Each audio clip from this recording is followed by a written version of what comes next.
Ještě než začne tento podcast, tak jsme si pro vás s dnešním hostem, s Devim, připravili zajímavou soutěž. Z tohoto podcastu napište 2 věci, které si odnášíte, které vás nejvíce zaujaly, anebo myšlenky, které vám přišly zajímavé, do komentářů pod tohle video. Devi, řekni nám, protože vylosujeme 3 výherce, řekni nám, co tyhle lidi mohou získat. Tak, za mňa asi najzaujímavejšie pre také globálne nejaké audience hľadisko je určite okuliare a podložka, pretože to využívajú úplne všetci, čo sú za počítačom. Tie okuliare kvôli tomu, že tá filtrácia modrého svetla, ak tam sú nejakí kryptotraderi alebo niekto, kto je často za počítačom, tak myslím, že veľmi ocení, jak tá filtrácia modrého svetla funguje. No a potom podložka, veľa ľudí si neuvedomuje, jak sa dokáže o mnoho pohodlnejšie lepšie pracovať za počítačom s dobrou podložkou. Takže tieto 2 veci si myslím si, že potešia. Super. Skvělý, takže do týdne od vydání tohohle dílu máte možnost napsat komentář a soutěžit o tyhle skvělé ceny. To znamená, že keď sme vyhrávali, tak ma to neskutočne bavilo. Keď sme prehrávali, tak ma to strašne nebavilo, bol som frustrovaný. A v tom je, myslím si, taký ten recept, kedy naozaj ten človek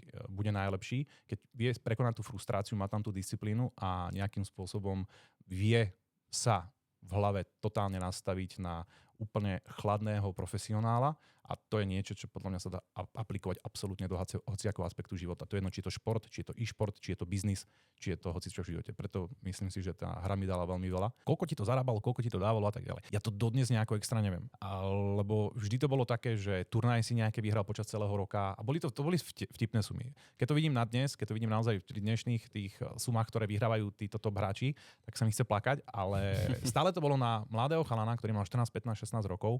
To mohlo bez problémov byť niekedy 10-20 tisíc mesačně. Ještě než začneme, děkujeme moc za zpětné vazby a komentáře. Snažíme se na vše reagovat, takže budeme rádi, když i nadále budete psát zpětnou vazbu pod každý podcast. Pomůže nám to ke zlepšení do dalších dílů a pokud ještě neodebíráte náš kanál, níže je tlačítko odběru, ať vám už žádný zajímavý podcast neuteče. Komu se sluší na úvod poděkovat, jsou 3 hlavní partneři našeho podcastu. V první řadě především marketingová agentura Social Kings. Pokud podnikáte nebo tvoříte, mrkněte na jejich služby a určitě se vám budou hodit. Dalším partnerem je Samurai Shot, který vyrábí zdravé energy drinky a nealkoholické šampaňské na oslavu třeba vašich úspěchů. S kódem FN10 máte 10% slevu na veškerý sortiment. A posledním, ale neméně důležitým partnerem je komunita Brew. Nejlepší místo pro biznisový networking a komunita, která vás opravdu posune k úspěchu. A v poslední řadě něco pro vás, naše stálé posluchače. Spustili jsme privátní skupinový chat na Instagramu a zde na obrazovce můžete nyní naskenovat QR kód nebo využít odkaz v popisu a propojte se ještě dnes. Můžete rozhodovat o dalších hostech, pokládat hostům otázky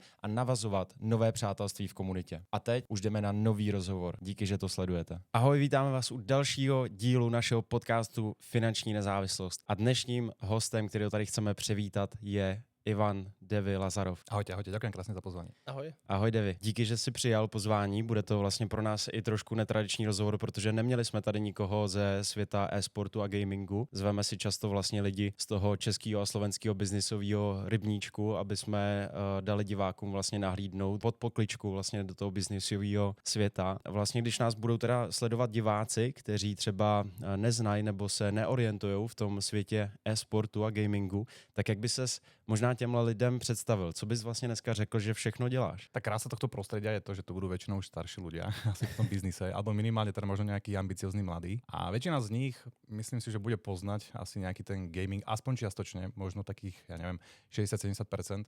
No a asi by som sa predstavil, že som kedysi hrával profesionálne Counter-Strike. To je asi taká jediná hra, ktorá existovala v tých našich časoch. Povedzme, že tie nejaké začiatky 2000 rokov, 2000-2010. No a postupne som prešiel od toho e-sportu, najprv ako semi-pro, potom pro a následne na komentovanie, moderovanie, čiže potom možno ma nejaká druhá časť bude poznať ako e-sportového komentátora, prípadne moderátora nejakých eventov. No a zabrdol som samozrejme chcene nechcene do nejakého influencingu. To s tým prišlo automaticky, nebolo to niečo, o čom by som sníval a bohužiaľ dnes to slovo je také trošku nešťastné, že naozaj tam človek vidí tých influencerov, čo robia, nerobia, takže úplne sa nechce tak prezentovať, ale je to také nútené zlo.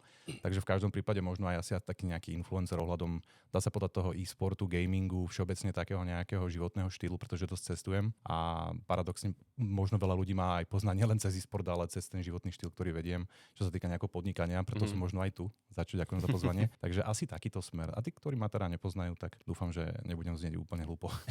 Do toho si vlastně vytvořil svoji značku Devis, o který se určitě budeme bavit. Když začneme tvým příběhem, tak ty si teda už zmínil, že si býval řekněme, profi e-sportový hráč Counter-Strikeu.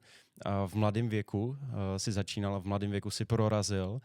V podstatě se dá říct, že to je jedno z těch povolání, který je snem vlastně všech těch mladých kluků, který baví gaming a hry. Tak kolik ti bylo, jak se to povedlo a kde to všechno začalo? Tak to je krása toho začiatku v tých rokoch, že my sme o také sa niečo nikdy nepokúšali, ani sme nevedeli, čo to je, pretože to neexistovalo vtedy. My sme to celé ako nejako nechcene tvorili, tú scénu a vlastne ten pro gaming. A dnes naozaj tie decka sú také, že buď chcú byť streamermi, youtubermi, influencermi alebo tým prohráčmi, čiže už majú daný cieľ. To je fajn.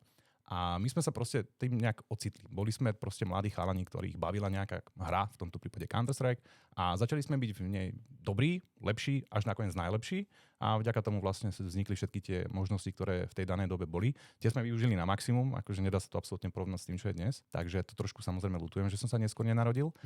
Ale takýmto nejakým jednoduchým spôsobom hrali sme hru, ktorá nás bavila a boli jsme v nej lepší ako ostatní. A jak se vlastně jako dostaneš v těch letech, jaký to vlastně bylo, protože věřím, že dneska už jsou nějaký e-sportový týmy, kde si asi v mých očích nějak vyhlídnou toho hráče, že hraje dobře, má nějaký výsledky, nebo nevím, jak se to vlastně tohleto děje, ale jako v té době, když vlastně nebyly asi žádný úplně e-sportový týmy, nebyly možná ani žádný soutěže, tak jak to vlastně teda vzniklo, že se stal e-sportovým hráčem? Ono to postupne naozaj tak zaujímavo sa vyvíjalo, to znamená, že tie všetky e-sportové týmy a turnaje vznikali tak ako keby automaticky prirodzene. Takže keď už my sme boli ako, tak trošku, že sme to hrávali dlhšie, ja som začal hrať v 99. Tedy vzniklo Counter-Strike. To som bol ešte malé dieťa, mal som, ja neviem, nejakých možno, koľko som mal vtedy rokov, 9-10 rokov som mal a to bolo čistá zábava v herniach. To je to, čo veľa ľudí možno dneska už nepozná, alebo teda tých mladších, tí starší určite, hej, pretože myslím si, že veľa mladých chalanov, ktorí hrali nejaké počítačové hry a sú v mojom veku teraz, tak museli začať v herni. Počítače doma neboli bežné, internet už vôbec, takže v počítačových herniach. Tam sme sa všetci stretávali, to bola taká naozaj, že rodinná komunita. Boli sme všetci naozaj kamaráti, ktorí chodili po škole, niektorí aj počas školy, takto do herní a tam sme nejako spolu hrávali. A samozrejme takto v školách väčšinou asi najzákladnejšie vznikol nejaký tím, pretože Counter-Strike bola v prvom rade tímová hra. To znamená, že bolo úplne prirodzené, že ste sa zišli nejakí piati, pretože celosvetovo sa urobil ako keby taký nejaký štandard, že 5 proti 5 a nejaký systém hry. Takže hrávali sa clan vory, hrávali sa turnaje a takéto srandy a to sa všetko tak ako keby nejako sa prirodzene pospájalo. No a ty si našiel tým väčšinou buď teda v škole, v triede a potom postupne, keď si začal hrávať s nimi aj nejaké turnaje, tak začali sme chodiť po herniach. Tie herne robili samozrejme turnaje, pretože to bolo atraktívne a zaujímavé a zábavné. A tam postupne, keď si bol zaujímavý, dobrý, tak to bola taká komunita naozaj, ako keď si predstavíš hociakú inú v iných športoch, tak si ťa začali ako keby obhliadať takí tí team líderi tých daných tímov a ako sa to takto pospájalo automaticky. Takže ja som vynikal v tom svojom školskom týme, potom som vynikal v tom svojom ďalšom týme a tak som sa ako keby nejakým rebríčkom postupne dostával vyššie a vyššie, až nakoniec som sa spoznal s mojím spoluhráčom dlhoročným, ktorý sa volá Unreal, Radovan Bratinka, ktorý je viac menej môj, dá sa povedať, také moje duo. My sme boli dva takí známi, volali nás Bad Boys, to bola celku sranda. No a my sme spolu založili tým, taký prvý a ono to vlastne dodnes bola môj jediný profesionálny a taký asi najlegendárnejší tým tu na Československu v tej histórii a volal sa FUSK. A to bola taká naša história. Proste cez tie herne sme to nejako celé pospájali.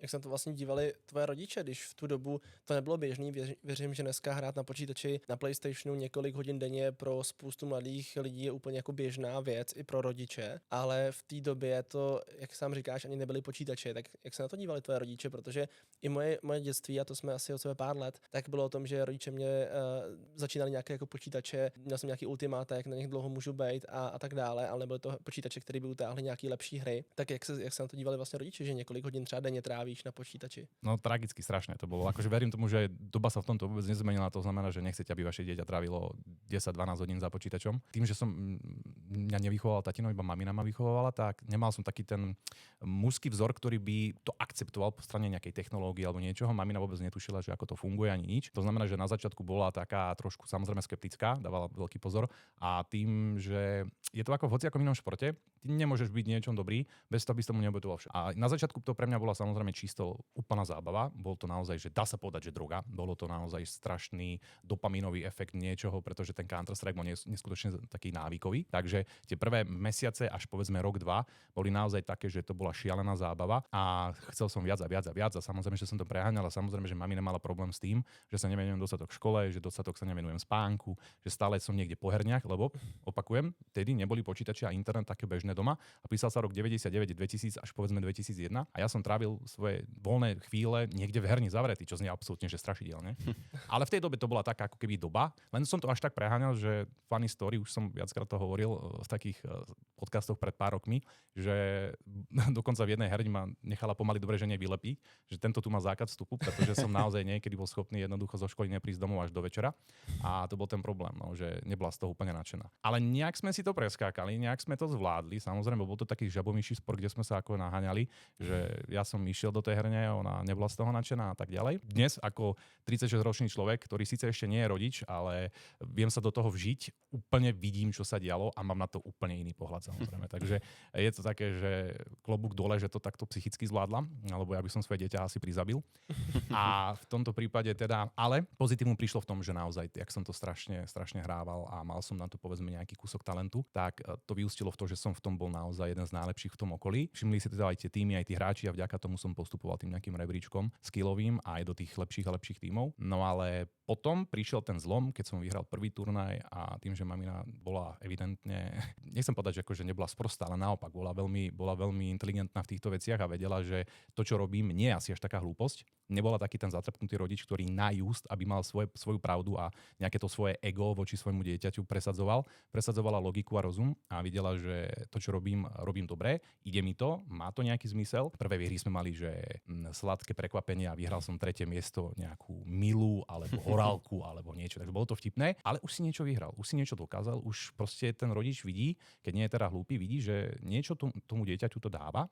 Možno už vtedy pochopila, ani nevedela, že ono to takéto hry majú extrémne pozitívne účinky pre dieťa, čo sa týka nejakého strategického myslenia, čo sa týka kritického myslenia a týchto vecí. A Counter-Strike nebol nejaký, nechcem to povedať hnusne, že farmbil na Facebooku, ktorý hráš do nekonečna. Nebude do toho vrážaš nejaké peniaze, nejaké pay to win alebo niečo také. Bola to hra, ktorá jednoducho naozaj tomu dieťaťu mohla dať extrémne výhody do budúcna ako človeku vo veľa ohľadoch. Takže toto si možno ani neuvedomovala a urobila to najlepšie, čo mohla a začala ma na 100% podporovať, na tie turnaje voziť a naozaj dokonca aj môj tím podporovala. Následne sme naozaj nadviazali takú rodičovsko-manažerskú spoluprácu a starala sa veľmi. Ty si tehdy vlastně začínal v tom profi, když tak nazvem profi gamingu, když ti bylo 14, 15, něco takového? Tak nejak to vychádza, že približne 14-15. To bol tak rok 2002-2003 sme boli semipro a od 2005 vyššie sme začali byť naozaj, že oficiálne pro, lebo ja mám na to prísne kritéria. Pro sa volali ľudia, ktorí dostávali od sponzora podložku a hrávali sa akože často. Len pre mňa je profesionálny človek, ktorý podpíše reálne nejakú zmluvu, kde má nejaké kritériá a plat. Takže to sme boli od takého roku 2005, čiže tak 15 plus. Dokážu si představit, že profi hráč Counter-Strikeu to už je opravdu jako profese, že ten člověk to musí obětovat spoustu času, nejenom, že si to jdu zahrát někdy po škole na pár hodin a mám to jako zábavu s kamarádama, ale už to opravdu musí být víc promyšlený, musí tam probíhat asi nějaký tréninky. Jak to tedy vlastně probíhalo u tebe a jak se to dalo skloubit s tím osobním životem, možná se školou? No nedalo. To je tak, že nedalo, to je niečo, čo naozaj nesklubíš. To znamená, že musíš urobiť nejaké, jak by som to povedal, musíš si stanoviť priority. To znamená, že keď chceš byť niečom profesionál, je absolútne jedno, čo je na tejto planéte, takéhoto charakteru, či je to Counter-Strike, či je to futbal, či je to hokej, či je to tenis, či je to hocičo. Keď chceš byť profesionál najlepší, tak jednoducho nemôžeš tomu venovať 5 hodín denne, nemôžeš tomu venovať povedzme 2-krát, 3-krát do týždňa celý čas, budeš tomu venovať 7 dní do týždňa 24/7 a budeš naozaj dreť, budeš sa učiť, budeš mať nejakú morálku, disciplínu a všetky tieto veci. Takže to bola pod a krv. Ľudia dodnes si myslia, že my sme si sadli za nejaký počítač, hrali sme sa, zabávali sme sa, hrali sme nejakú hru a mali sme fan. No absolútne nie. To boli proste momenty, kedy som sa rozbiť klávesnicu, zahodiť monitor a proste zapaliť počítač, pretože jednoducho ma to vytáčalo už. Takže to je naozaj všetko, len nie zábava v určitom momente. Samozrejme, bol to krásny čas, bolo to krásne strávené detstvo, pretože mi to dalo veľa, ale veľakrát sú tam aj tie úskalia a také tie mínusy, negatíva, ktoré ľudia nevidia. Radi ich nevidia, pretože si to takto idealizujú, ale to bolo, ja neviem, niekedy je 12 hodín denne tréningu a aby som to tak charakterizoval, to znamená, že zobudil som sa, išiel som 4-5 hodín nejaký svoj individuálny tréning, potom hodinka 2 taktický tréning s tímom, kde boli nejaké stratégie, potom 4-5 hodín bola nejaká tzv. PCBčka, to boli tak ako keby practice klamvory. No a potom kto chcel individuálne, alebo si už išiel zrobiť nejaké svoje, lebo časom sme mali, ja to už preskakujem, kamaráti mali nejaké hobby, jeden robil hudbu, ďalší sa venoval fitku a tak ďalej a tak ďalej. Takže ono to strašne záleží. V tom úplne, že originál pro čase, to je 2005 až 2007, sme mali vlastný bootcamp house, mali sme vlastnú vilu v Bratislave, čo bol úplný fenomén vtedy a venovali sme tomu celý svoj deň počas prázdnin a počas školy sme to samozrejme museli nejako korigovať, ale ja som nemal osobný život. Ja som mal proste jednoducho len svoj tím, trénovanie a školu. A tú školu som mal na takej hrane, že tam podľa mňa chýbala 1 hodina do roka, aby som bol na individuálnom štúdiu.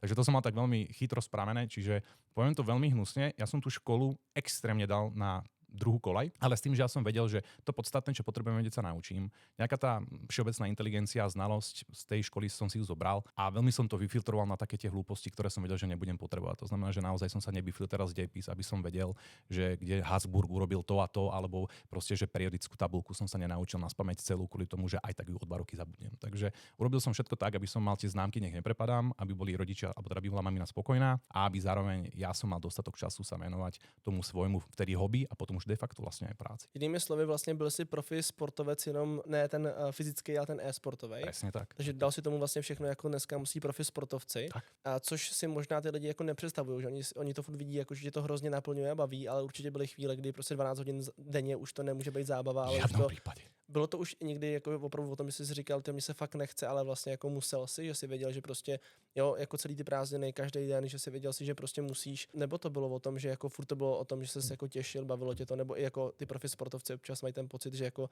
jo, teď se mi nechce, ale jdu na ten trénink, protože musím. A je to strašne o tom, čo sa deje práve v ten daný moment. To znamená, že ono to bolo skôr o frustrácii. To znamená, že mňa tá hra bavila stále, dá sa povedať. Hlavne teba tam už prepne ti to z takého nejakého, že baví ma tá hra, pretože je to hra a baví ma to.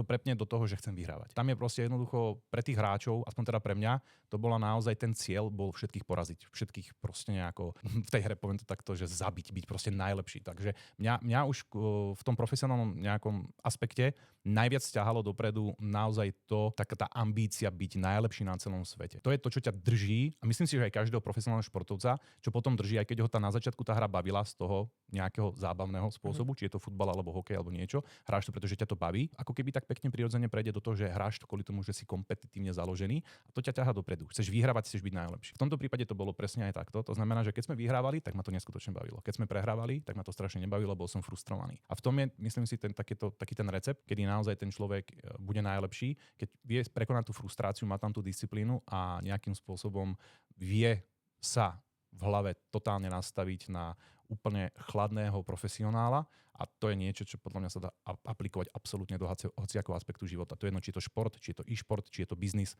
či je to hocičo v živote. Preto myslím si, že tá hra mi dala veľmi veľa a preto veľakrát som aj mal nejaké prednášky a o tomto rozprával posledných 10 rokov, že to hranie počítačových hier, keď je rodičmi dobre nastavené, preto dieťa môže byť veľmi, veľmi kľúčové. Chtěl jsem to vlastně právě otevřít i později v rozhovoru, ale pojďme na to teďka. Jaký ty principy vnímáš, že ten gaming dá tomu člověku do toho reálného života a možná třeba i do biznesu, protože někde jsem před pár lety právě četl článek, že lidi, kteří se věnují právě gamingu a hrám, tak mají naopak potom třeba nějaký predispozice a lepší třeba principiální i návyky anebo nějaký přesně strategický myšlení a tak dál do toho běžného života. Co ty všechno vnímáš, že ti to teda vlastně dalo? No je toho strašne veľa. To znamená, že vždy je to o tom človeku, čo si z toho vezme.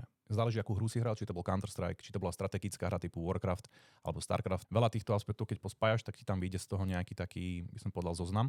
No a pri mne ako Counter-Strike samozrejme to bola tímová spolupráca, to znamená, že dokáže byť tímový hráč. A ja som bol síce taký trošku lonely wolf, oni všetci štyria niekde strategicky niečo robili a ja som bol taký, ktorého proste poslali, že chodím robiť zle. Takže na jednej strane to bola síce ako keby tímová hra, ale veľakrát ja ako sniper som bol ten, ktorého posílali robiť zlobu tým tímom. Ale stále ostáva to, že ostával som tímovým hráčom. Učí ťa to naozaj tej tímovej spolupráci, samozrejme strategické myslenie, pretože ty behom jednej stotiny sekundy musíš popremýšľať, ako upravíš stratégiu, keď ti dobijú Bčko, Ačko, aby sme sa chápali pri Counter-Strike, sú to teda nejaké mapy, ktoré majú pozície. No a to je strategické myslenie, potom samozrejme kritické myslenie, tá rýchlosť reakcie. Mám 36 rokov a dnes mám taký pocit, veľakrát vidím, že tú reakčnú dobu mám stále lepšiu, možno ako niektorí mladí ľudia, takže ono je to ale asi predispozícia možno aj nejakého asi genetického charakteru, to znamená, že to ide určite veľmi, veľmi klesá, takže keď nad tým premýšľam, keď som mal tých 16-17, ten reflex musel byť šialený, keď vidím, aký je teraz. To je taký tichý flex. Ale áno, v šoferovaní mi to sem tam zachránilo určite krk, keď som niečo zareagoval. To sú už také strašné detaily, ale pri Counter-Strike viem povedať všetky tieto aspekty toho nejakého kognitívneho myslenia a strategického myslenia a všetky tieto veci. Takže, ale stále je to o tom, aby to ten človek vedel využiť, pretože ono síce táto hra ti to dokáže dať, ale otázka je, že či to ten hráč dokáže využiť. Je to o tom, že či si profesionál, či si semi-pro, alebo či si amatér, alebo či to hráš len tak pre zábavu. Takže vždy je to o tej úrovni toho človeka. Aby som dal iba taký posledný príklad, krása napríklad Counter-Strike bola to, že strašne veľa profesionálnych hráčov mojej éry skončilo ako profesionálni pokroví hráči. Takže to je taká, myslím si, že krásna ukážka aj toho, že to je ten dôvod, prečo tí hráči mali evidentne nejaké predispozície byť prohráčmi a zároveň skončili potom aj v reálnom svete v nejakom takom zaujímavom prostredí. Ty jsi zároveň říkal, že profi je od tebe člověk, který už má profi smlouvu. Ty jsi říkal, že jsi ji měl v 15. Kolik v tom roce, vlastně v roce 2005, jestli se nepletu, teda když ti bylo 15, tak kolik si teda v tu dobu vlastně vydělával peněz jako e-sportový hráč při té vlastně čerstvě střední škole? To je dobrá otázka, pretože ja som tie peniaze nikdy nejako nesledoval. Ja som presne túto otázku riešil takého iného influencera u Gaba na podcaste, kde sa ma tiež presne pýtal finančne, že koľko ti to zarábalo, koľko ti to dávalo a tak ďalej. Ja to dodnes nejako extra neviem, lebo vždy to bolo také, že turnaj si nejaké vyhral počas celého roka a to boli vtipné sumy. Keď to vidím na dnes, keď to vidím naozaj v dnešných tých sumách, ktoré vyhrávajú títo top hráči, tak sa mi chce plakať, ale stále to bolo na mladého chalana, ktorý mal 14, 15, 16 rokov, to mohlo bez problémov byť niekedy 10-20 tisíc mesačne. V českých nebo? Dá sa povedať, že slovenské, ale teda povedzme, že české, dajme o trošku menej českých. Plus inflácia, plus všetko, keď si to dáme na ten rok, tak to bolo naozaj pomerne dosť. Samozrejme boli mesiace, kedy sme nemali vôbec nič. Mesačná výplata naša bola okolo 5000 korún vtedy, čiže veľmi vtipné, ale na rok 2004, 5, 6 myslím si, že je veľmi pekná suma pre stredoškoláka. Čiže ja som s tými peniazmi naozaj vtedy nemal absolútne žiaden problém, len paradox je to, že ja som to ani nemal kde míňať. Býval som u maminy, to znamená, že nemám nejaké výdavky, čo sa týka života, samozrejme, však som pre Boha tínedžer, malé dieťa. A cestujeme všade, máme všetko preplatené, všetko hardware máme zaplatený. To, že také tie najväčšie veci, ktoré ako keby musí mladý hráč platiť, keď nemá žiadnu zmluvu alebo nemá žiadnych sponzorov, tak to je tá myška, podložka, klávesnice, vtedy sa to volá, že skatey kvôli podložke, počítač, monitor a toto všetko. To sú strašné pálky. Aj v tej dobe to boli strašné pálky. A toto všetko sme mali zabezpečené. To znamená, že ja som tie financie len tak škrečkoval a venoval som sa tej hre naozaj ako profesionálny športovec. To znamená, že ja som nič iné nerobil, len sedel buď doma, alebo v bootcampových mali sme sponzora herňu, čiže bol som buď v herni zavretý, alebo sme potom boli na tom dome zavretí, alebo som bol doma zavretý, čiže ja som nemal kde míňať a všetko som si, ako dá sa povedať, že šetril. To bola taká krása toho života, ale myslím si, že vtedy o tých financiách to vôbec nebolo. Nás vôbec netrápilo, že koľko vyhráme alebo koľko budem zarábať. Nás trápilo proste, že či porazíme ten enemy team. Chápu, že v těch letech to ještě nebylo asi téma. A potom ty si říkal, že jsi chtěl být jako nejlepší na světě. Tak kdy se to vlastně zlomilo, že jsi už přestal být vlastně profi e-sportový hráč, protože už si se nepletu, už dneska nejseš, už se vlastně dneska nevěnuješ. Bylo to o tom, jako, že jako sportovci, když jsi šel do důchodu sportovního, e-sportového vlastně důchodu, anebo co byl ten důvod, že vlastně si potom si řekl, končím? Kríza. Prišla kríza. To bol vlastne rok 2008, kedy prišla veľká finančná kríza a spojenie dvoch hier, Counter-Strike 1.6 a Counter-Strike Source, taká dilema, frustrácia, veľa vecí by som spojil, proste už nás to nejako prestalo naozaj baviť. Zároveň tá podpora už nebola dobrá, turnaje padali, celé sa to rozdrobilo. Tam bolo strašne veľa dôvodov, prečo sme už nechceli ďalej pokračovať. Nikdy sme neohlásili nejaký, ako keby jak to robili všetky týmy, že končíme alebo niečo také. Ja som potom asi aj oznámil, ako aj viacerí, že už teraz asi končíme, treba sa venovať reálnemu životu. Mal som nejakých 19 rokov, išiel som na výšku a išiel som žiť nejaký normálny život, sa dá povedať, pretože bohužiaľ tým sa už nedalo nejako ďalej pokračovať, zarábať a fungovať. Sa to celé rozdrobilo. Došla tá finančná kríza, ktorá spôsobila, že všetky tieto veľké turnaje, ktoré boli sponzorované takými značkami ako Intel, AMD, Nvidia išli do úzadia, pretože museli začať šetriť peniaze, museli začať dávať naozaj pozor, všetko krachovalo. Takže finančná kríza, rozdelenie komunity medzi dve hry, zároveň tá frustrácia, to, že človek nedokázal ďalej preraziť do sveta, my sme viac menej prerazili tu v Európe, ale tie top týmy, to sa nedalo porážať. To oni mali úplne inú úroveň, oni mali úplne iné tréningy, úplne iné fungovanie a to bol taký uzavretý kruh. Dnes je to krásne. Sice je väčšia konkurencia, ale dnes ľudia a decká majú tak strašne brutálnu príležitosť, ktorú si veľakrát neuvedomujú. Či už sú to nejaké YouTubeové tutoriály, či už sú to skauti, ktorí ich niekde hľadajú. Či už je to, že naozaj vás zoberie tým, ktorý je o niekoľko štátov vedľa.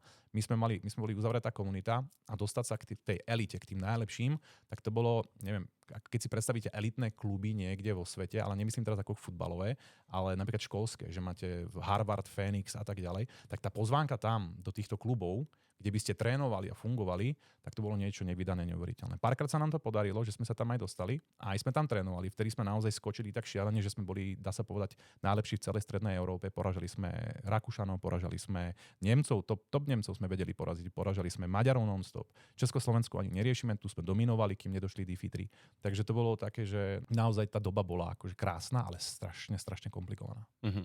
A potom si teda řešil vlastně co, protože dokážu představit, že spoustu mladých talentovaných právě i třeba sportovců, tenhle věk je takový rizikový celkově, já jdu na vysokou školu, stěhu se svého města, láme se ten, jako mám tomu obětovat teda všechno, nebo mám začít žít, jak si říkal sám, reálný život. Tak vlastně jako co potom si řekl, hele, najednou celý život si obětoval tomu, najednou teďkon to máš v úzovkách zahodit, tak co se ti odehrálo v hlavě, protože spoustu lidí, kteří nás sledují, teď můžou být na podobném rozcestí nebo před ním, jako jsi byl tehdy ty, tak jak se s tím potom vypořádal a kde si teda našel potom cestu, teda co jít dělat jinýho? Život ide ďalej a pokiaľ si teda bol aspoň trochu šikovný alebo nejako si sa tam etabloval v tom svete, ono, dá sa povedať, že v mojej ére všetci títo hráči, a či to boli nejakí spoluhráči alebo aj protihráči, iné enemy týmy a tak ďalej, tak oni sa dostali do toho IT sveta. Ide o to, že všetci hráči Counter-Strike na tej úrovni v tom reálnom živote sa museli niekam posunúť. Nemáš na výber. To znamená, že dohral si tú hru, niekto ju dohral naozaj iba také, že ju hrával sem tam tie turnaje a neboli ani zďaleka najlepší, ale hrávali to, mali tú disciplínu a posunuli sa ďalej, skončili s tým a išli do AT&T, išli do IBM, išli do Dellu a do týchto veľkých takých nejakých IT korporátov, pretože nejako k tomu inklinuješ. Keď si hrával tú počítačovú hru alebo strávil si ten čas za počítačom, tak si nejako inklinoval k tým počítačom, k tomu ITčku. Čiže čo pozerám, tak úplne také, že najprirodzenejšie bolo prejsť z toho herného prostredia do toho IT prostredia. Všetci sa takto nejako prekvalifikovali, sa dá povedať. A to isté aj ja de facto. Aj veľa mojich spoluhráčov v tom danom období viem, že prešli do týchto IT firiem veľkých. No a ja som si dal teda takú pauzičku od všetkého, cestoval som a minul som ťažko zarobené peniaze, pretože som bol totálne finančne negramotný. Ale bolo to krásne obdobie. Jak si vlastne utratil teda? Cestovanie, žitie, ruka hore. Ja som do 20. roka života nechodil do mesta. Celú strednú školu, kde všetci mohli spolužiaci už potom 15, 16, 17, 18. Samozrejme trávili niekde vonku, ruka hore v meste a tak ďalej, tak ja som trénoval a cestoval. A za sponzorské, takže som nič neplatil, tak potom 18, 19 som nejako retirol a 19, 20 som začal cestovať a míňať tie peniaze a užívať si život. No, takže tam som to nejako by som povedal. Nechcem povedať, že hodil von oknom, pretože to bolo najkrajšie obdobie, ale trošku som to prepískol a kolik třeba bylo peněz, který si našetřil, který si takhle vlastně během těch 2-3 let třeba utratil? Dobrá otázka. No chodil som na mesiac na Bali, na pár týždňov na Maledivy a takéto srandičky sme si robili. Akože chcel som zažiť úplne, že také tie najšialenejšie veci, ktoré som sníval ako malé dieťa, tak tie som si splnil, ale tak nejak som to úplne nevypočítal a dá sa povedať, že som skrachoval a potom som si teda našiel normálnu prácu. Pracoval som u spolužiaka ako web developer, mali sme takú web developerskú firmu, kde som robil tiež ITčko a potom som prešiel do ESETu, kde som bol ako softwarový inžinier 5 rokov a popri tom som začal budovať vlastne všetko, čo som začal budovať. Čiže nechcem povedať, že som padol na nejaké dno, to vôbec, akože stále som bol akože na tom super, v každom ohľade psychicky a tak, ale trošku som to prepiskol a padol som na finančné dno a tak som sa musel nejako odraziť a začať normálne pracovať, nielen sa niekde hrať za počítačom doma. Tak sa to preklopilo vlastne ten môj život. Išiel som na výšku a začal som normálne robiť. A ještě než se přesunem teda k tomu vzniku značky Devis, tak mě vlastně ještě zajímá, tehdy byla nějaká doba, kdy prostě ten e-sport nebyl ještě vyvinutý. Říkal si, že ty výplaty mohly být třeba kolem 15-20 tisíc měsíčně v těch lepších případech. Dneska je to asi v eurech, předpokládám. Dnes je to v eurách, ale v tých top dobách, tak to si povedal výplatu, ktorá bola naozaj, že to musí byť najlepší tým sveta. Sveta. My ako najlepší tým tu na široko ďaleko sme mali do tých 5 tisíc. Jak vnímáš, že se to všechno změnilo a vyvinulo vlastně oproti té době tehdy, tak na ten dnešek? Možná i jak velký tlak na ty hráče je vyvinutý dneska a co všechno ten mladý hráč, kterým těm lidem taky může být 15-20 let, kteří jsou vlastně nejlepší na světě, jak vypadají jejich životy, co všechno dneska musí řešit. Předpokládám, že ten gaming sebou nese vlastně i spoustu věcí typu musím opravdu i jednat s nějakým koučem, musím opravdu umět pracovat s hlavou. Vnímáš, že tohle se dneska nějak posunulo, vyvinulo a v tom gamingu dneska už je to reálná opravdu obživa pro ty lidi? Extrémne, samozrejme. Tam treba si uvedomiť, že presne ako ten trh rastie, aj ten biznis, tak sa musí ako aj nejak sprofesionalizovať, aj zmeniť. Tak ako my sme začínali 5 hráči, potom sme už mali aj manažéra, to bolo také, že wow, máme manažéra, tak začalo sa už tak ako keby zabrdať do takých zaujímavých nových stratégií, sa dá povedať, pretože niektoré lepšie týmy začali mať koučov, trénerov, takže experimentovalo sa. My sme naozaj, my sme vytvárali tie koleje, my sme experimentovali a zisťovalo sa čo a jak. Dnes, od roku 2012, kedy vznikol vlastne Gočko, Counter-Strike Global Offensive, to je tá najnovšia verzia, teda vlastne už nie je najnovšia, už som ja tiež trošku pozabudnutý, teraz už je Counter-Strike 2, tak v tom momente, keď vznikol Counter-Strike Global Offensive, tak sa to začalo ako keby taký skyrocket, úplne to naozaj vystrelilo a začalo sa to profesionalizovať, nejak sa oživil trh, naozaj ten biznis, aj všetko sa začalo oživovať po tej finančnej kríze. Takže naštartoval sa ďalší krásny kolobeh e-sportového nejakého sveta a biznisu a začalo to strašne rásť. A s tým rastie všetko. S tým rastie naozaj tá profesionalita, tie sponzoringy, tie ceny. Dokonca to preskočilo až do takých šialených rozmerov, že museli začať byť nejaké platové stropy, pretože pred 5-6 rokmi, čo chalani hovorili z FaZe, čo je jeden z najlepších tímov sveta, za ktorý hrával náš slovenský hráč Guardian, tak tam tie platy dosahovali 30-40 tisíc eur mesačne, čo už je akože šialené. A popri tom máte turnaje, kde vyhrávate ďalších bovie koľko 100 000, ak nie miliónov a tak. Čiže muselo sa to trošku začať krotiť, ale presne, došli kouči, došli tréneri, došli dokonca psychológovia. Akože úplne dnes je bežné, že top týmy sveta majú psychológov. Pretože veľa ľudí si práve neuvedomuje, že tieto top týmy sveta a e-sport aj sport sú extrémne podobné. Síce to nie je tak fyzicky nejako náročné, ako teraz zabehnúť 90 minút niekde na nejakom futbalovom ihrisku, ale je to rovnako psychicky a sem tam aj fyzicky náročné, pretože vy od rána do večera máte neuveriteľný psychický nátlak, ktorý sa už dnes štúdiami naozaj krásne poukazuje, že vyvíja sa aj fyzicky. Dá sa podať nátlak na to telo. Takže naozaj potrebujete toho kondičného trénera. Astralis boli najznámejší tým, že mali normálne kondičného trénera, museli tí hráči nejako trénovať, museli naozaj robiť nejakú fyzickú aktivitu, pretože to je veľmi dôležité pre vaše telo a mysel. A zároveň mali psychológa, aby vedeli nejakým spôsobom zachrániť vyhorenie, alebo volalo sa to choking, to znamená, že naozaj nejaký taký 14. bod, kedy je to tesne pred výhrou, sa dalo ako keby chokenúť, že si sa tak ako keby zasekol. A tak oni boli tým najznámejší, sa volali chokestralis, alebo tak nejak ich nazývali, pretože za stavu 14. bodu sa zasekli a tým ich dokázal prekonať, dokonca možno aj poraziť do 15. bodu a 16. bol víťazný. Takže tam je tá profesionalita už naozaj absolútne identická s hociakým športovým tímom, futbalovým, hokejovým, tenisovým alebo takým nejakým športom a je tam všetko, čo si predstavíte. Takže tu by som teraz rozprával kľudne ďalšiu hodinu, čo za tým je. Proste keď si predstavíte pro tým, tak to už je dnes aj e-sport. Aj finančne, aj týmito všetkými možnosťami. Já jsem viděl nějaký záběry z nějakých různých her a opravdu funguje ty turnaje tak, že jsou streamovaný vlastně opravdu ve spoustě zemích, jsou tam dokonce i třeba živí fanoušci a zároveň tam teda za váma je vlastně trenér častokrát a nikdy ani nejeden třeba, který vlastně radí teda, co ten člověk má dělat. Což jsem si říkal, to musí být obrovský tlak, že vím, že mě sleduje několik set tisíc, možná milionů lidí v televizi. Do toho mám před sebou ještě nějaký lidi, kteří mě sledují live v té hale třeba, kde to je streamovaný. Do toho vlastně toho protihráče mám přímo někde proti sobě vedle sebe. A ještě za mnou mi říká trenér, co mám vlastně dělat, což jako říkat mi, co mám dělat na hřišti ve fotbale, tak tam mám na to v vozovkách dost času, ale samozřejmě v té hře onlineový je to ještě mnohem jako rychlejší všechno, takže věřím, že psychicky to musí být. Tu ťa trošku upravím a tí koučovia sú vyslovene už z nejakého pravidla musia byť ticho. To znamená, že jediná možnosť, kedy oni môžu rozprávať, je to počas taktickej pauzy alebo keď skončí zápas. Takže stále ostáva to, čo si povedal. Ten tlak je šialený. To znamená, že to je to, čo rozdeľuje tých najlepších ku koncu. To znamená, že to nie je len o tom, že ty 12 hodín trénuješ a vieš dať tú hlavu niekde doma v pohodličku domov a izby svojej, ale je to o tom, že pred tebou je štadión a presne si veľmi pekne povedal, aktuálne teraz je to už posledných minimálne 5-6 rokov, kedy tieto turnaje zaplňajú štadión. Takže či sú to Katovice a Spodek, či je to Kolín nad Rýnom, či je to kľudne aj Madison Square Garden a tak ďalej. Tieto obrovské e-sportové turnaje zaplňa celý tento štadión a ty sedíš ako hráč pred 20-30 tisícovým davom živým. Ďalších niekoľko miliónov je živo práve na tom streame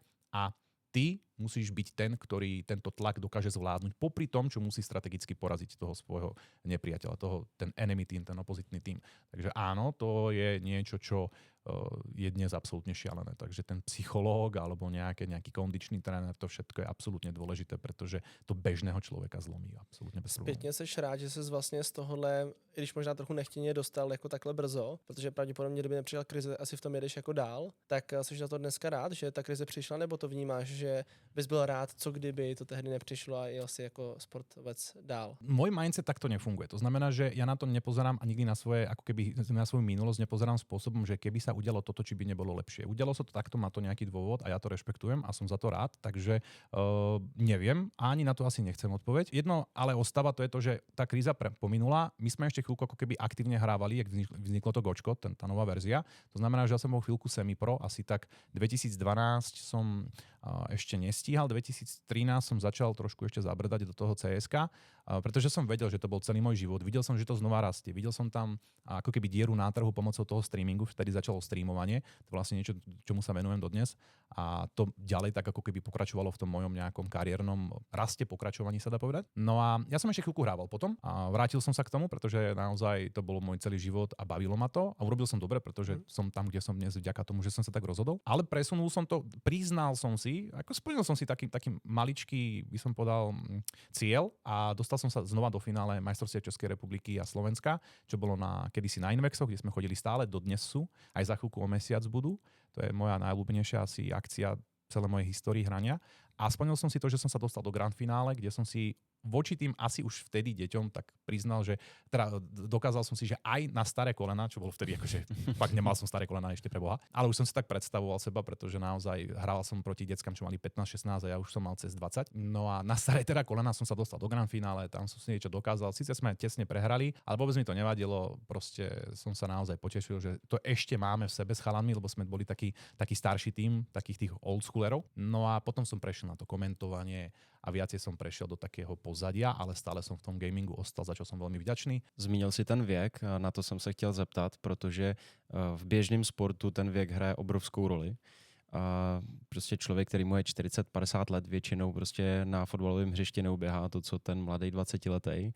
Jak velkou roli hraje ten věk v tom e-sportu? Jestli ten 40-letý člověk opravdu by se mohl dneska, kdyby se rozhodl, stát profesionálním hráčem? Toto je strašne zvláštna otázka v tom zmysle, že my ešte de facto stále nevieme. A veľa tých nejakých náznakov hovorí, že mladí hráči samozrejme majú obrovskú výhodu voči tým starším kvôli tomu reflexu, lebo naozaj vieme už zo štúdií a z rôznych pozorovaní, že po tom 25. roku života klesá tá rýchlosť reflexu a naozaj tá hra je, hlavne teda Counter-Strike, o tom reflexe. To znamená, že ja keď sa stretnem ako 36-ročný voči nejakému 16-ročnému z očí do očí a on keď zareaguje za 150-160 milisekúnd a ja zareagujem za 220, tak jasné, kto vyhrá. Ale, jedno veľké, obrovské ale, my ešte stále nevieme, ako to bude, pretože dnes dosahujeme my ten vek, kedy sa to bude riešiť asi nejako štúdíne alebo tak, lebo po tom nejakom veku nedá sa to väčšine robiť, lebo ten človek naozaj vyhorí ad jedna, ak to hral od 15 alebo nebodaj skôr a má dnes 30-35, tak ty nedokážeš takto neustále ten tlak znášať. A je to všetko, sme stále len ľudia.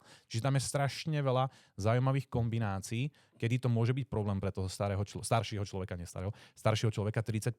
Môže to byť ten reflex, môže to byť to, že naozaj veľmi dlho už jednoducho hrával.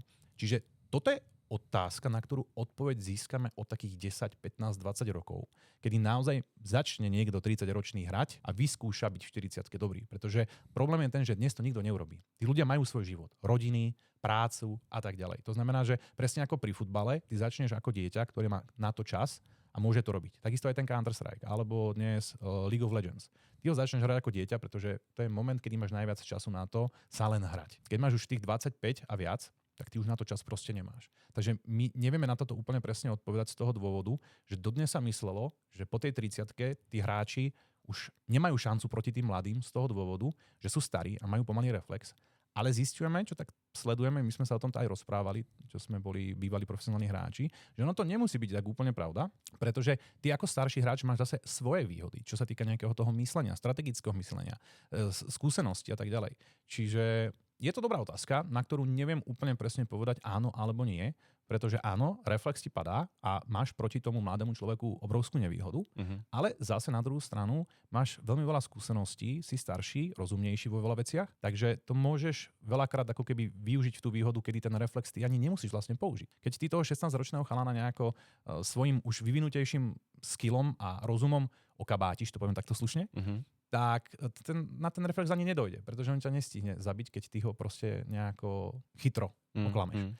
Takže je to dobrá otázka, na ktorú ešte nemáme odpoveď a zistíme ju podľa mňa v priebehu následujúcich rokov, pretože teraz sa dostávajú všetci tí top hráči môjho nejakého ročníku do toho momentu, kedy budú musieť buď retirenúť kvôli tomu, že už nestíhajú mladým, alebo kvůli něčemu jinému. Takže sám jsem zvědavý na odpověď na tuto otázku. Jak se vlastně z tebe stal podnikatel? Protože celý život si vlastně přesně říkal, si sám byl si vedený tím týmem, potom měl si všechno zdarma, bylo ti vlastně všechno jako potom dáváno a tak dále. Ty si vlastně mohl jenom přijít a hrát v vozovkách. Ani si neřešil peníze a podobné věci. Jak to najednou potom bylo v tom podnikání, protože tam je to úplně jiný svět, že tam najednou zjistíš, že všechno je na tobě a všechny ty věci, které byly tobě dávány, ty musíš najednou dělat vlastně sám. Tak jaký to byl vlastně skok a co tě k tomu vlastně vedlo jít vůbec podnikat poměrně jako mladším věku jít do biznesu? To je dobrá otázka. Za tým, aby som trošku iba premostil, tak v tom čase, keď som profesionálne hrával, tak dá sa povedať, že ja som sem tam súploval takú tú úlohu toho manažera. Mňa to vždy bavilo nejako vybavovať tých sponzorov, mňa vždy bavilo nejako komunikovať. Mal som, dá sa povedať, vždy dar reči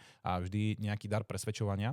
Takže dá sa povedať, že už v tom Counter-Strike veku, v tom, kedy som aktívne hrával, som ja zháňal sponzorov. Takže možno to považujem za také možno malé pozitívum a malé plus pred tou nejakou biznis kariérou, že tento mindset nejakého fungovania podnikateľa som aj možno mal, pričom ja vôbec nie som ako keby nastavený byť podnikateľ. Ja som naozaj ITčkar, introvert, čo mi v živote nikto nepovedal popri tom, čo robím v živote, ktorý má rád doma sedieť za počítačom a mať. To znamená, že naozaj to, čomu sa dnes venujem, považujem za taký malý zázrak a zvláštnosť, ale tak to sú také tie asi anomálie v živote. No a mal som tie pozitíva, ktoré mi pomohli v živote toto dosiahnuť a tie komunikačné schopnosti, takže nejak som to zvládol, nejak som sa ako keby, jak by som povedal, bol som hodený do rybníka a mal som na výber, buď sa utopím alebo začnem plávať. No a začal som plávať. Takže toto bol asi taký ten dôvod, prečo mi to nejako ako keby postupne došlo do toho podnikania. A za tým je aj ten príbeh, že ako som začal podnikať a to je vlastne taká tá funny story, že moje podnikateľské činnosti začali jak by som to povedal, nechcem povedať, že malichernosti, ale začali z takej frustrácie nedobrej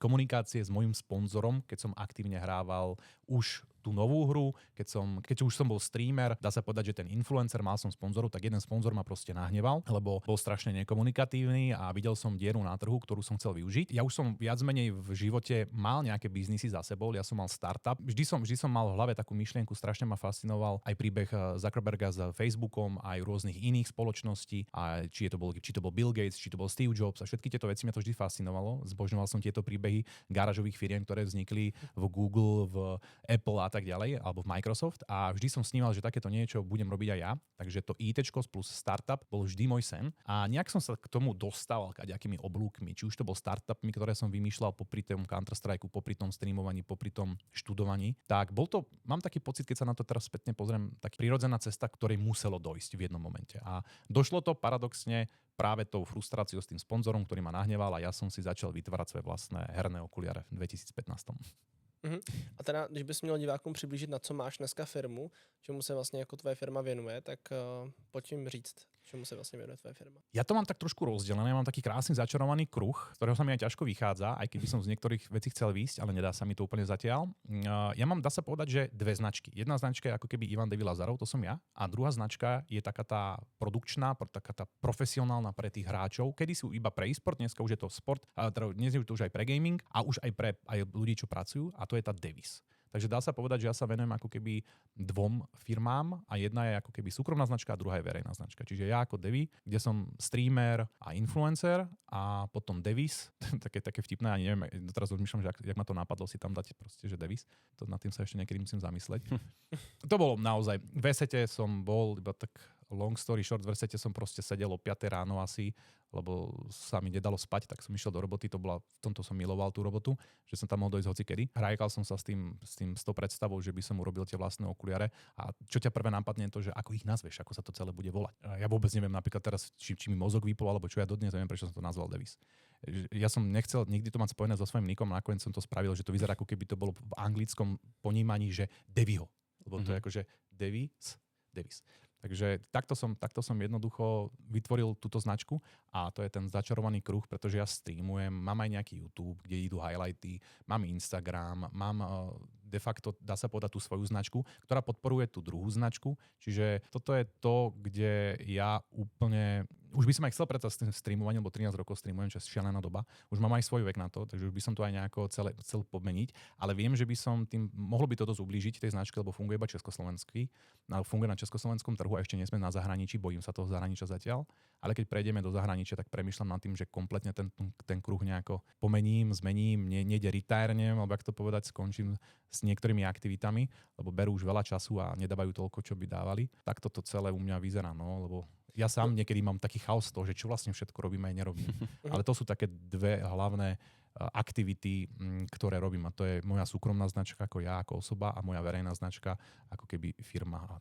A když bys měl říct, co Davies, vlastně ta obecná značka vlastně, ja som ta veřejná, tak co vlastně dělá? To vítate v mojom svete ADHD, kde idem do 4000 príbehov. No, tak jsi streamer, takže chápu, že potřebuješ mě dlouho mluvit. Hej. Ale v tomto veľakrát, keď mám nejaké rozhovory, či je to s nejakými normálnymi televíziami alebo podcastami, tak to väčšinou mám taký pocit, že to majú veľmi radi, pretože keď niekoho neznášajú, tak to je také, keď z neho ťahajú tie odpovede áno, nie, možno. Presne tak.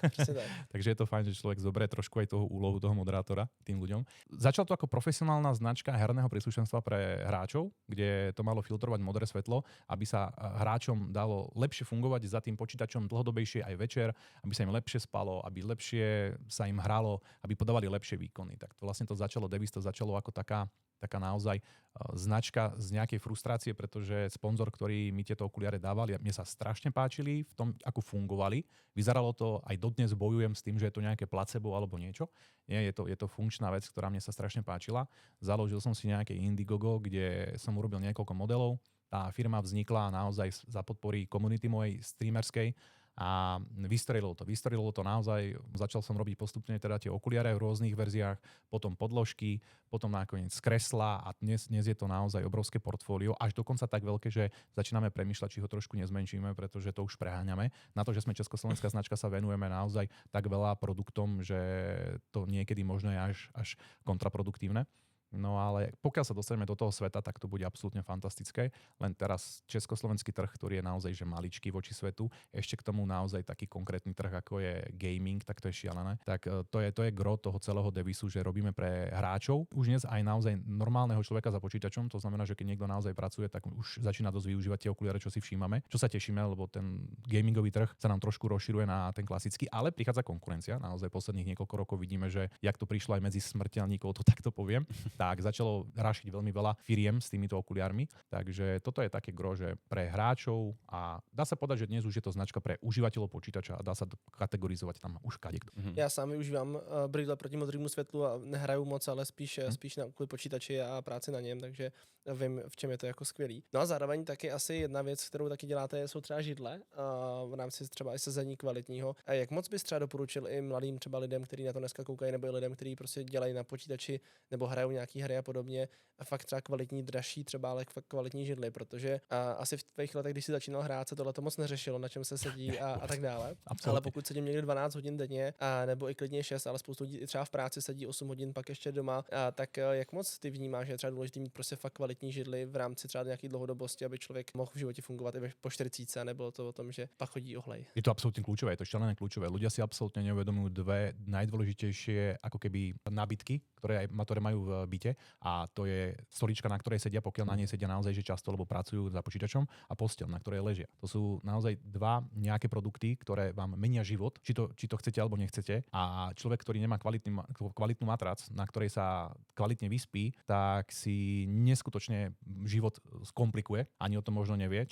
Buď to niekto časom zistí práve zdravotnými problémami, alebo si ani neuvedomuje, ako ten jeho život je neefektívny vďaka tomu, že zle spí. A to isté je aj pri samozrejme stoličke. Ja tu nebudem teraz zvelebiť svoju značku. My máme herné kreslá, ktoré v žiadnom prípade nie sú ergonomické a v žiadnom prípade nie sú nejaké zdravotné. To znamená, že to kreslo je veľmi pekné, je pohodlné, ale úprimne poviem, že to nie je kreslo, na ktorom človek chce sedieť 12 hodín denne. To zo zdravotného hľadiska. Teraz možno nejakým spôsobom môžem, ako keby, jak by som to povedal, robiť zle sám sebe, ale keď niečím naozaj sa snažím veľmi veľa rokov, odkedy vznikla značka, rázne pôsobiť, tak to je to, že vždy otvorene poviem, jak sa veci majú. To znamená, že niektoré počítačové okuliare, ktoré predávajú konkurenčné nejaké značky, tak ich predávajú číre, ktoré vôbec nefiltrujú modré svetlo a je to čistý marketing a je to čistá hovadina. Takže to isté je aj pri tých kreslách. Tie kreslá, my sme si to dávali zisťovať, my aj chceme spraviť nejaké ergonomické kreslo, ktoré by bolo na úrovni napríklad Herman Miller, to je jedna z takých ako keby z najmenších značiek, ale tie kreslá stoja 1500 €. To znamená, že také kreslo si jednoducho dieťa nekúpi. Ani ten mladý a ani rodič svojmu dieťaťu bohužiaľ nekúpi kreslo za 1500 €, pretože to už radšej ho pošle sa niekam on hrať, alebo nesie toľko za počítačom. Alebo jak to sprosto takto povedať. No. Naozaj tie najkvalitnejšie kreslá sú veľmi drahé. A my vieme, že my tým, že sa nie sme profesionálna značka herných kresiel, vieme, že takéto kreslo nemáme šancu predať. Je to marketingový ťah pri týchto kreslách, kde tie kreslá sú naozaj veľmi pekné, vyzerajú pekne na streame, vyzerajú pekne doma, ale nie je to kreslo, na ktorom by som ja odporúčal sedieť 8-9 hodín denne, keď za tým pracujete a tak ďalej. Je to pohodlné, to bez debaty môžem povedať, že Davis kreslá robíme, alebo ja som vyslovene vytváral a dizajnoval spolu s tými firmami tak, aby som ja v nich sedel, preboha, však ja na nich sedím a sám na tom sedím dodnes, takže je to pre mňa pohodlné, je to OK, ale nie je to najlepšie a rozhodne to neodporúčam človeku, ktorý už je, povedzme, starší, aby za tým sedel 8-10 hodín na hernom kresle. V žiadnom prípade. Treba pozrieť po dobrom ergonomickom nejakom kresle, ktoré spĺňa nejaké certifikáty možno alebo niečo, čo tú podporu bedier, podporu chrbta bude naozaj držať veľmi dobre. Plánujeme takú stoličku určite v budúcnosti, len je to veľmi náročné, pretože tieto stoličky nie sú najlacnejšie a ľudia si neuvedomujú, že tá kvalita musí byť niečím naozaj zaplatená a väčšinou je to, že tie lepšie stoličky sú od 500-600 € vyššie. No.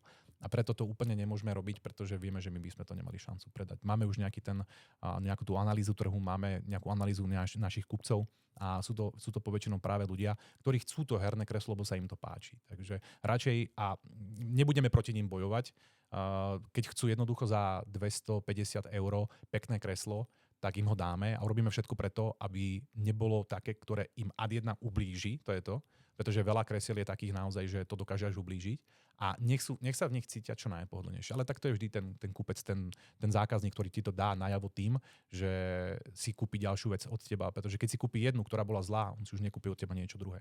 A vidíme, že ten trend tých zákazníkov je sa vrátiť, pretože tie produkty robíme naozaj kvalitne a robíme ich na úrovni. Takže za tým si ja stojím. Ale otvorene vždy poviem, jak sa veci majú a herné kreslo by som ja svojmu dieťaťu určite nikdy nekúpil. A ty jsi zmínil teda, že když jste spustili Davis značku, tak jste relativně vystřelili. Bylo tam i nějaký období, kdy jste šlápli vedle, kdy se něco nepovedlo, něco se pokazilo.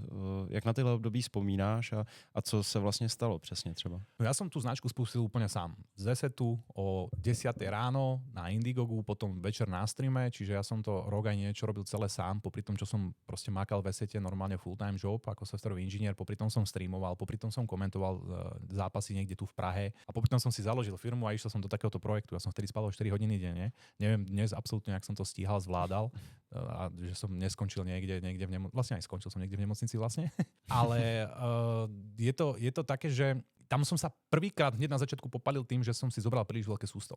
To Indiegogo vystrelilo, vlastne Kickstarter, kto by to nepoznal, to je taký baking stránka, kde projekty sa bejkujú prostredníctvom ľudí, ktorí si kúpia za XY peňazí buď čistú podporu, alebo ten prototyp daného produktu. No ja som robil prototyp 5 okuliari, no a jak mi to tá komunita vystrelila, tak sa to dostalo do trendingu na tom webe a zrazu to začali kupovať ľudia z Japonska, ľudia z Austrálie, ľudia niekde z Ameriky a ja zrazu som musel poslať 500 okuliarí po celom svete. Ja, čo proste pracujem normálne, mám vzťah, frajerku a neviem už teraz, kedy budem spávať, tak zrazu som proste musel po celom svete posielať okuliare. Takže to bol taký ten prvý trošku zádrhel, že som si príliš veľké sústo zobral.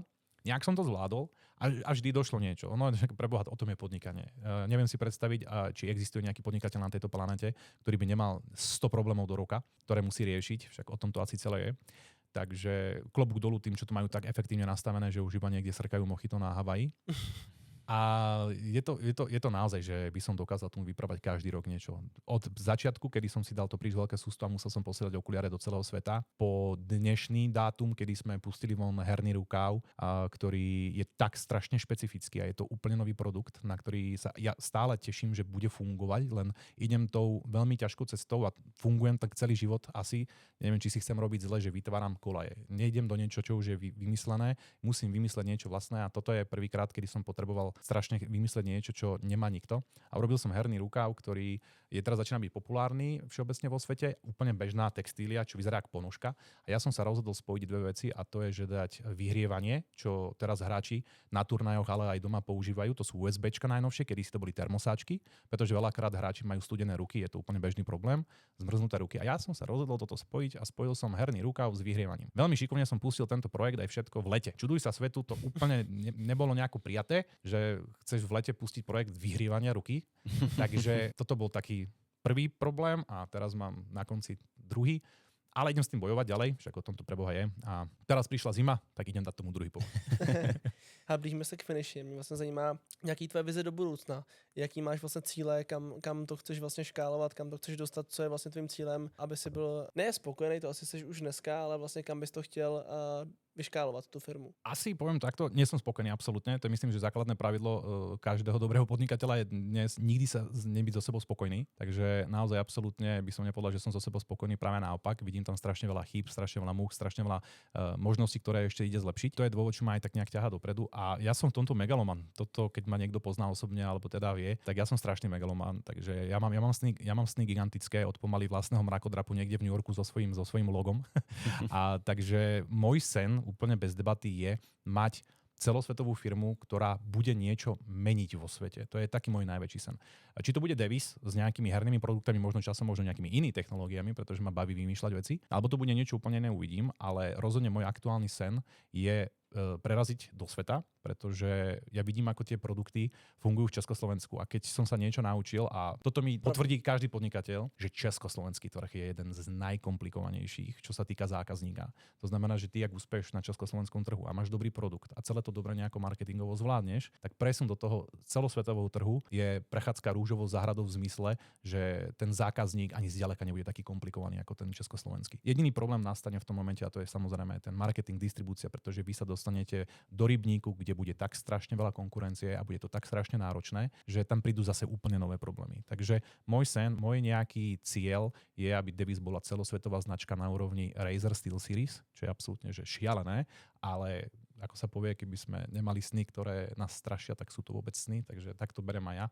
Takže v tomto prípade celosvetový trh a firma, ktorá asi bude niečo v svete znamenať a hlavne bude niečo meniť v tom svete. To je taká tá moja vysnívaná predstava, že bude mať firmu, ktorá bude niečo meniť vo svete. Já mám asi poslední možná otázku. Jsme podcast, který se zaměřuje na biznis a finance.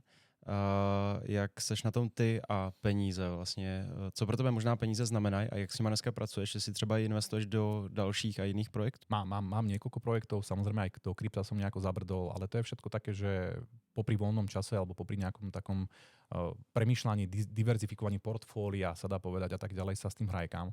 Ja som finančne extrémne negramotný, sa dá povedať veľakrát, pretože sú momenty, kedy ja dojdem pomaly do obchodu, nekúpim si túto vec, pretože tu vidím zľavnenú a jednoducho som taký, že sa snažím byť finančne gramotný a tvárim sa finančne gramotný a som schopný nakupovať si v zľave a potom na ďalší deň si kúpim proste letenku niekam, ja neviem, na Ibizu, poviem takto hlúpo, a tak to bolo dávnejšie, teraz už som sa trošku krotím. Ale mám takú filozofiu v živote, že áno, pracovať, makať na sebe, zarábať peniaze je všetko dobré, ale do hrobu si ich nezoberám. Takže mám finančnú rezervu, aby keby sa hocičo stalo, tak aby som bol zabezpečený, ale zároveň rozhodne neplánujem škrečkovať peniaze tak, že teraz nebudem žiť život. Takže určite peniaze sú pre mňa nástroj, ktorý má slúžiť mne, nie ja im.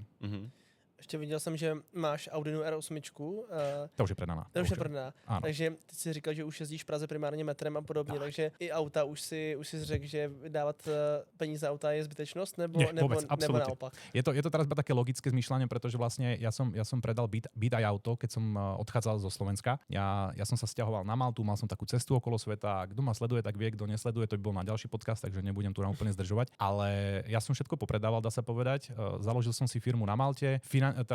firemne som sa primárne, dá sa povedať, odsťahoval zo Slovenska. Kto vie, ako je to teraz na Slovensku politicky a ekonomicky a všetko, tak vie, prečo som to asi spravil. Takže ja som presunul svoje aktivity na Maltu a do Čiech. V Čechách som de facto už dlhodobo. Devis je česká firma primárne už nejaký ten rok. No a tieto veci som popredával a vôbec v žiadnom prípade nemôžem povedať, že by som sa týchto vecí, ako keby, že som dospel a je to finančne negramotné. To vôbec nie. To úprimne poviem, to vôbec nie. Je to teraz akože, dá sa povedať, že finančne o mnoho rozumnejšie, aby som si posplňal nejaké iné sny, trošku nastavil život inak a môj aktuálny sen, znova úplne taký nemegalomanský, je Lamborghini Revuelto.